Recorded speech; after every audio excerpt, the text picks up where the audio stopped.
Arthur had been one of my most reliable payroll clients for nearly 11 years. He ran a third-generation hardware supply company over on the east side, and he was the kind of man who still kept a physical ledger just to double-check my digital reconciliations. Listening to his heavy breathing through the phone speaker, I felt a cold, metallic dread settle in the pit of my stomach. He proceeded to tell me that my husband had left a 3-minute voicemail, claiming I was suffering from early-stage memory loss and asking Arthur to quietly transfer our consulting agreement directly into his company's name. Arthur did not just forward the voicemail to my personal email address. He also offered to drive straight over to my office with a freshly printed transcript, signed by his shift manager as an official witness. When I hung up the phone, my hands were shaking so violently I could barely input my laptop password. For weeks, I had allowed myself to believe Grant was simply a greedy, arrogant man trying to save face after getting caught misusing my finances. Now, looking at the waveform of that saved audio file, I realized he was actively trying to dismantle my professional reputation before I could expose the full extent of his fraud. I sat alone at my desk for almost 20 minutes, watching the rain strike the glass window of my small office. Instead of driving home to confront him in person, I called my son. Daniel picked up on the second ring, his background noisy with the hum of his service truck engine. I told him everything without raising my voice once, from the forged account forms to Arthur's voicemail. Daniel listened without interrupting, his heavy breathing matching the rhythm of the windshield wipers, before quietly asking what time he needed to be at the house. By 5 o'clock that evening, Daniel's blue pickup truck was parked directly behind Grant's sedan in our driveway. When I walked into the kitchen, Grant was sitting at the island, typing smoothly on his tablet while sipping a glass of water. He looked perfectly composed, like a man waiting for dinner to be served. I did not bother taking off my coat or setting down my purse. I simply pulled out my phone, laid it face up on the polished granite counter, and pressed play on Arthur's voicemail message. The sound of his own calm, persuasive voice filled the kitchen, telling Arthur that I was growing confused and needed to be relieved of my business responsibilities. Grant's hand froze over his tablet screen. For 3 full seconds, he did not breathe. Then, the careful, reassuring smile he used on clients slowly vanished from his face, replaced by a cold, sharp line. He did not apologize, and he did not attempt to deny the recording. He simply asked me how much I thought anyone would believe a bitter, grieving widow over a respected local real estate broker. That was the exact moment Daniel stepped through the back door into the kitchen. He did not yell, and he did not raise a hand, but at 6'2", his quiet presence completely shifted the atmosphere in the room. Daniel walked straight to the counter, picked up my phone, and slipped it into his jacket pocket. Then he looked Grant dead in the eye and told him he had precisely 1 hour to pack his personal clothing into garbage bags before we called the local police department to report the forged signature on my investment account.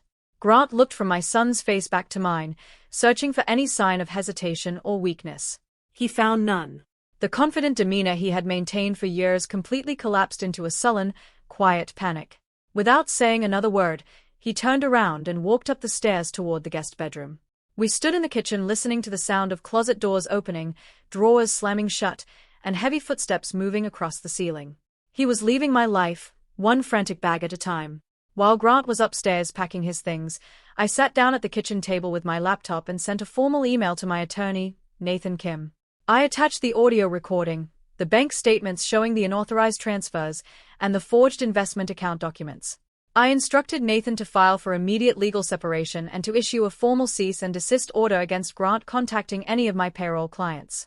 By the time Grant dragged 3 heavy suitcases down the hardwood stairs, the legal framework to isolate him completely was already in motion. He paused at the front door, his hand resting heavy on the brass knob. He turned around, looking at the high ceilings, the freshly painted hallway, and the quiet comfort of the home I had built long before I ever met him. For a split second, I thought he was going to offer an apology or try to construct one final lie. Instead, he simply whispered that I was making a terrible mistake and that I would regret ending our marriage over a simple misunderstanding. Then he opened the door and walked out into the cold rain. The following morning, I met Nathan at his downtown office on Washington Street.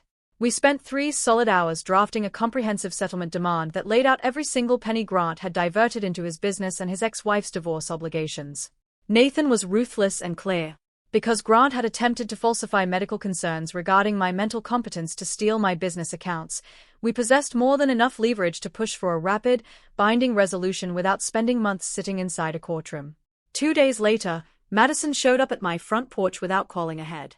She stood near the welcome mat, shivering in a thin jacket, holding a thick paper folder under her arm.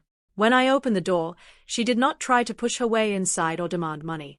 She simply handed me the folder, explaining that it contained copy after copy of text messages and bank receipts her father had asked her to keep over the past 2 years. She wanted me to have them for my attorney, hoping it would help prove I had been lied to all along.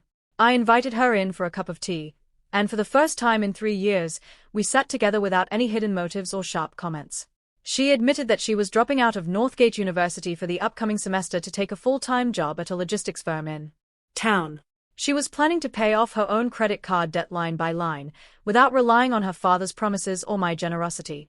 I looked at her tired, humbled face and realized that losing her easy lifestyle had finally forced her to grow into an independent adult. By late autumn, the legal proceedings were officially finalized. Grant was forced to liquidate his remaining share in a commercial property to repay the $84,000 he had misdirected from my accounts. He lost his brokerage license shortly after several of his corporate clients learned about the unauthorized transfers and the forged documents. His grand lifestyle dissolved almost overnight, leaving him living in a small, rented apartment on the outer edge of town while trying to rebuild his reputation from absolute zero. My mother celebrated her 81st birthday the following spring at a quiet Italian bistro near the park.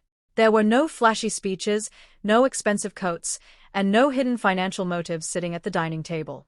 It was just my family, enjoying pasta, sharing quiet stories, and laughing at old memories. Daniel sat across from me, looking relaxed and happy, while my sister Carol poured fresh lemonade into my mother's glass. The air felt light, free from the weight of deception that had hung over us for so long. Looking back at that terrible evening at the steakhouse, I realized that the insult thrown across the table was actually the greatest gift I could have received. It broke the spell of my own loneliness and forced me to look closely at the life I had built with a man who viewed me as nothing more than a financial safety net. I learned that standing up for yourself is rarely easy, but the peace that follows absolute clarity is worth every painful step of the journey.